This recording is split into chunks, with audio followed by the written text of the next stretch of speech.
আসসালামু আলাইকুম। আজকে আমরা ভার্বের একটা টাইপ নিয়ে কথাবার্তা বলবো, সেটা হচ্ছে ট্রানজিটিভ ভার্ব এবং ইনট্রানজিটিভ ভার্ব। বিষয়টা ইম্পর্টেন্ট না হলেও বেসিক ক্লিয়ার করার জন্য আসলে খুবই গুরুত্বপূর্ণ। ইংরেজি গ্রামারের ক্ষেত্রে আমরা জানি যে ভার্ব হচ্ছে হার্টের মতো কনসিডার করা হয়। তো ট্রানজিটিভ ভার্ব এবং ইনট্রানজিটিভ ভার্বটা আসলে কি? এক কথায় বলতে গেলে ট্রানজিটিভ ভার্বের আসলে অবজেক্ট থাকে, আর হচ্ছে ইনট্রানজিটিভ ভার্বের অবজেক্ট থাকে না। এখন অবজেক্ট আসলে জিনিসটা কি? দেখুন, অবজেক্ট যারা বসতে পারে অবজেক্ট হিসাবে, তারাই সাবজেক্ট হিসাবে বসতে পারে। অবজেক্ট অন কাইন্ড অফ হচ্ছে একটা আসনের মতো, ঠিক আছে? তার মানে দেখুন যে হি কল মি, হি কলস মি, ওকে, সিএলএল ইএস, কলস মি।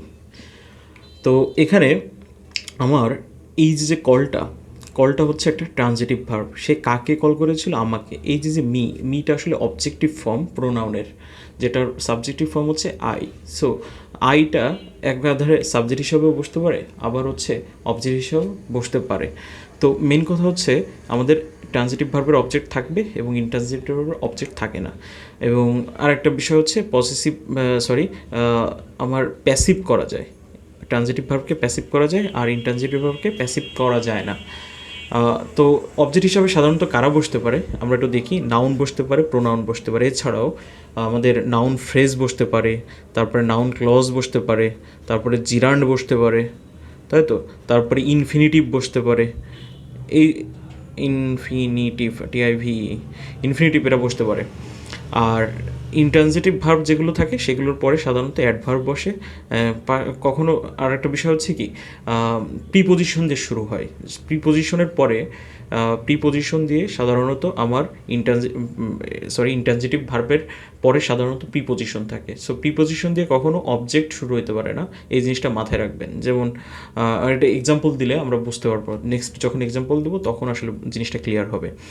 আর মোস্ট ইম্পর্ট্যান্ট একটা বিষয় হচ্ছে ভার্বকে যদি আমি কী বা কাকে দিয়ে প্রশ্ন করি তাহলে কিন্তু আমি অবজেক্টটা খুঁজে পাবো। যেটা হচ্ছে আমি ইনট্রানজিটিভ ভার্বের ক্ষেত্রে কী বা কাকে দিয়ে আমি কিন্তু ভার্বকে প্রশ্ন করতে পারবো না। মানে প্রশ্ন করলে আমি কিন্তু এই কী বা কাকের উত্তরটা আমি পাবো না। আপনি প্রশ্ন করতে পারেন কিন্তু আসলে অ্যান্সার পাবেন না ভার্বকে। এবং তাহলে কী দিয়ে আসলে ভার্বকে আমি করতে পারবো, জাস্টিফাই করতে পারবো? ভার্বকে যদি আমি কেমন, মানে হাউ, বা হচ্ছে ম্যানার, যেটাকে আমরা যেটা বলি আর কি, আর অ্যাডভার্ব হচ্ছে অ্যাডভার্ব সেইগুলোই ম্যানার, প্লেস, টাইম, রিজন, এইগুলো দিয়ে আসলে আমি অ্যাডভার্বকে খুঁজে পাবো। তো ভার্বকে যদি আমি কেমন, কিভাবে, কোথায়, কেন এইসব দিয়ে প্রশ্ন করি, সেক্ষেত্রে আমি ইনট্রানজিটিভ ভার্ব কোনটা বাক্যের মধ্যে সেটা আমি আইডেন্টিফাই করতে পারবো। তো এখানে একটা খুবই কমন স্ট্রাকচারের কথা বলছি, সেটা হচ্ছে স্ট্রাকচার ওয়ানে আমরা দেখতে পাচ্ছি সাবজেক্ট ভার্ব, এরপর হচ্ছে একটা ইনডিরেক্ট অবজেক্ট বসে, আর ডিরেক্ট অবজেক্ট, মানে ডাবল অবজেক্টের ক্ষেত্রে আসলে কীভাবে বসে, এটা ইনডিরেক্ট অবজেক্ট আর হচ্ছে ডিরেক্ট অবজেক্ট। তো ইনডিরেক্ট অবজেক্ট হিসাবে সাধারণত হচ্ছে পার্সন বসতে পারে। কারা? পার্সন। আর এগুলো হচ্ছে বস্তু বসতে পারে ডিরেক্ট অবজেক্ট হিসাবে। তো যেমন father gives me a pen. তো এখানে দেখুন এটা হচ্ছে আমার ইনডিরেক্ট অবজেক্ট, যেটাকে আইডিও দ্বারা প্রকাশ করতেছে। আর এ পেন এটা হচ্ছে বস্তুবাচক, যেটা হচ্ছে ডিরেক্ট অবজেক্ট হিসাবে করা হয়। তো ব্যক্তিবাচক হচ্ছে ইনডিরেক্ট, আর বস্তুবাচক হচ্ছে ডিরেক্ট অবজেক্ট। এটা জাস্ট মাথায় রাখবো। তো একটা বাক্য সাধারণত এরকমের স্ট্রাকচারই থাকে। এছাড়া যদি আরেকভাবেও আমি স্ট্রাকচারটা লিখতে পারি, সেটা হচ্ছে সাবজেক্ট ভার্ব, ডিরেক্ট অবজেক্ট আগে আনবো। ডিরেক্ট অবজেক্ট যদি আমি আগে আনি, যেটা হচ্ছে শেষে থাকার কথা, তো তারপরে একটা প্রিপোজিশন বসে, যেমন টু বা ফর। এরপরে ইনডিরেক্ট অবজেক্টকে আমি নিতে পারি, যেমন father gives me a pen to me. বাবা আমাকে একটা কলম কিনে দিয়েছিল বা কলম দিয়েছে, ওকে, একটা কলম দিয়েছিল আমাকে। তো মেন কথা হচ্ছে যদি আমি এই যে বস্তুবাচক অবজেক্টটাকে যদি বা ডিরেক্ট অবজেক্টটাকে সামনে আনতে চাই, তো এরপরে একটা প্রিপোজিশন লাগে, এরপরে আমরা ইনডিরেক্ট অবজেক্টটাকে ব্যবহার করতে পারি। তো এটা আসলে আমাদের কথা না, আমাদের কথা হচ্ছে কোনটা একটা বাক্যের মধ্যে ট্রানজিটিভ ভার্ব এবং কোনটা ইনট্রানজিটিভ ভার্ব, এটা খুঁজে বের করা। তো চলুন দেখা যাক কী আছে এখানে। যে এক্সাম্পল অনে আই রিড দ্য বুক। আসলে এই যে দ্য বুক, এটা কিন্তু একটা নাউন ফ্রেজ, ওকে। তো সাধারণত অবজেক্ট হিসাবে নাউন ফ্রেজ বসতে পারে, আমরা জানি, এটা দেখেই বুঝতে পারতেছি। কিন্তু রিডটাকে যদি আমরা প্রশ্ন করি যে আমি কী পড়ি, হট, কী পড়ি, আমি বই পড়ি, হট ধরে প্রশ্ন করে যদি করি এই ভার্বকে, তাহলে সে অ্যান্সার দেয় যে আমি বই পড়ি।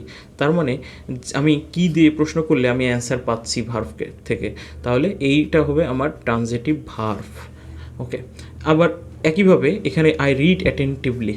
আচ্ছা, এখানে যদি প্রশ্ন করেন যে হট, আমি কী পড়ি বা আমি কাকে পড়ি, কী বা কাকে দিয়ে প্রশ্নের অ্যান্সার কি পাচ্ছেন না। তাহলে আমি যদি বলি যে আমি কিভাবে পড়ি, হাউ দিয়ে প্রশ্ন করলে কিন্তু আমি এই যে এখানে একটা অ্যাডভার্ব পাচ্ছি, অ্যাটেন্টিভলি, তাহলে এটা আসলে একটা অ্যাডভার্ব, আর অ্যাডভার্ব কখনো অবজেক্ট হতে পারে না, এই জিনিসটা মাথায় রাখতে হবে। ওকে, তো এখানে রিডটা কিন্তু একটা ইনট্রানজিটিভ ভার্বের মতো কাজ করছে, মানে একই জিনিস রিড ট্রানজিটিভ ভার্ব হচ্ছে আবার ইনট্রানজিটিভ ভার্ব হচ্ছে, এটা অ্যাকচুয়ালি বাক্যে কীভাবে ব্যবহার হচ্ছে এটার উপর ডিপেন্ড করতেছে। তারপরে আরেকটা এক্সাম্পল দেখুন, আই গো টু ঢাকা। আচ্ছা, আমি কি যাচ্ছি বা আমি কাকে যাচ্ছি, কি হয় কখনো, আমি কোথায় যাচ্ছি, আমি ঢাকায় যাচ্ছি, তাই না? তো আবার দেখুন এখানে একটা প্রিপোজিশনও আছে। সো প্রিপোজিশন দিয়ে কখনো অবজেক্ট হতে পারে না, একটু আগে বলছি যে প্রিপোজিশন বা প্রিপোজিশন দিয়ে অবজেক্ট হয় না সাধারণত, কিছু ব্যতিক্রম আছে যেটা আমি একটু পরেই দেখতে পাবো এখানে। তো তাহলে আমি কোথায় যাচ্ছি, কোথায় দিয়ে আমি কিন্তু অ্যান্সারটা পাচ্ছি, আর কোথায় দিয়ে পাইলে সেটা কিন্তু অ্যাডভার্ব হয়। সো টু ঢাকা এটা একটা অ্যাডভার্ব। সো এইখানে গোটা একটা ইনট্রানজিটিভ ভার্ব। মজার বিষয় হচ্ছে গো এবং কাম এরা জন্মগতভাবে একটা ইনট্রানজিটিভ ভার্ব। ওকে, 4 নম্বরে আমরা একটা এক্সাম্পল দেখি এখানে, he looks at the corner. আচ্ছা, লুকসকে প্রশ্ন করি সে কোথায় তাকিয়েছে, অ্যাট দ্য কর্নার, এটা প্রিপোজিশন দিয়ে শুরু হয়েছে। তো প্রিপোজিশন দিয়ে কখনো অবজেক্ট হয় না এটা জানি, তো এখানে লুকসটা একটা ইনট্রানজিটিভ ভার্বের মতো আছে। আচ্ছা, 1% যে কথাটা হচ্ছে যেটা প্রিপোজিশন দিয়ে কখনো অবজেক্ট শুরু হয় না, কিন্তু এক্ষেত্রে আমরা দেখব যে একটা ইনট্রানজিটিভ ভার্বের পরে একটা অবজেক্ট থাকতে পারে।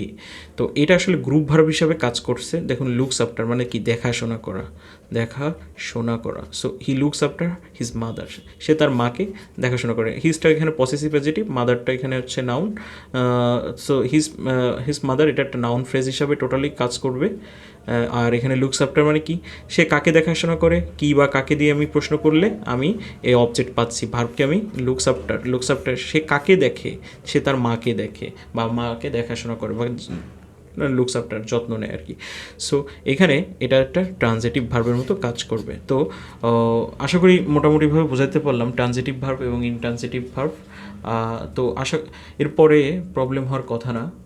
নেক্সট ক্লাসে আমরা আলোচনা করব হচ্ছে ফাইনাইট ভার্ব এবং নন ফাইনাইট ভার্ব নিয়ে। সবাইকে ধন্যবাদ।